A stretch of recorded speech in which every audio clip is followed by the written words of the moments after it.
Albert Einstein once said, everybody's a genius. But if you judge a fish by its ability to climb a tree, it will live its whole life believing that it is stupid.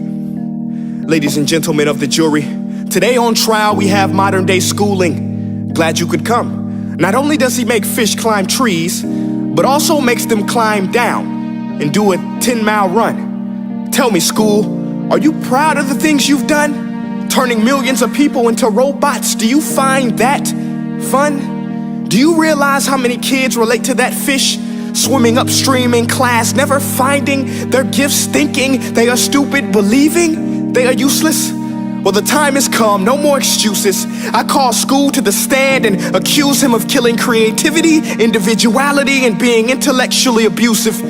He's an ancient institution that has outlived his usage. So, Your Honor, this concludes my opening statement, and if I may present the evidence of my case, I will prove it. Proceed. Exhibit A. Here's a modern day phone. Recognize it? Here's a phone from 150 years ago. Big difference, right?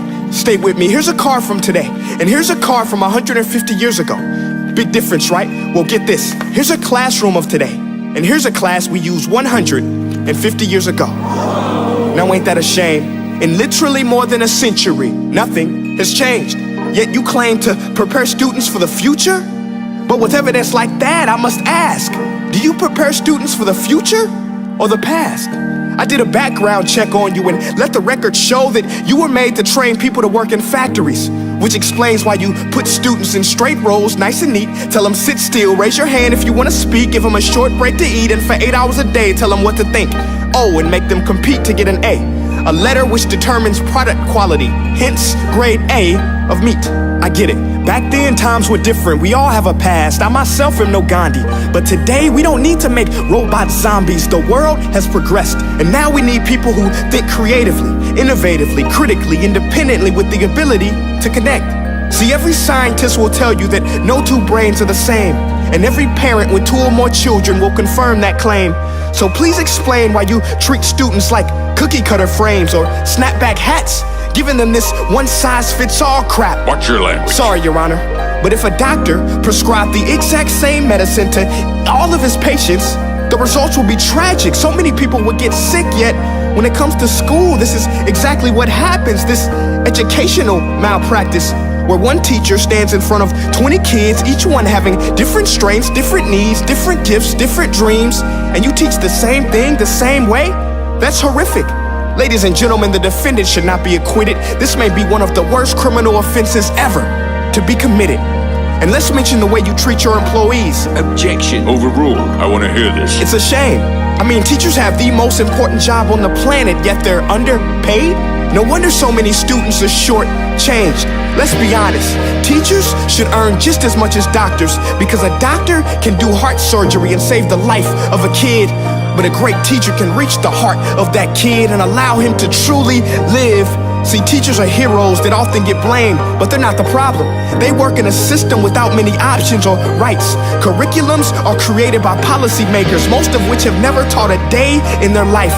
Just obsessed with standardized tests. They think bubbling in a multiple choice question will determine success. That's outlandish. In fact, these tests are too crude to be used and should be abandoned, but don't take my word for it. Take Frederick J. Kelly, the man who invented standardized testing, who said, and I quote, "These tests are too crude to be used and should be abandoned." Ladies and gentlemen of the jury, if we continue down this road, the results will be lethal. I don't have much faith in school, but I do have faith in people.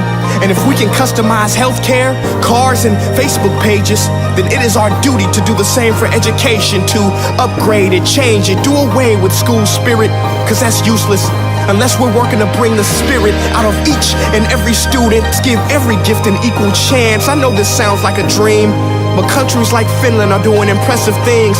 They have shorter school days, teachers make a decent wage, homework is non-existent, and they focus on collaboration instead of competition. But here's the kicker, boys and girls, their educational system outperforms every other country in the world.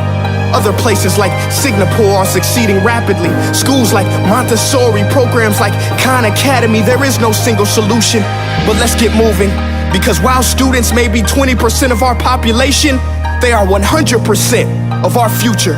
So let's attend to their dreams, and there's no telling what we can achieve.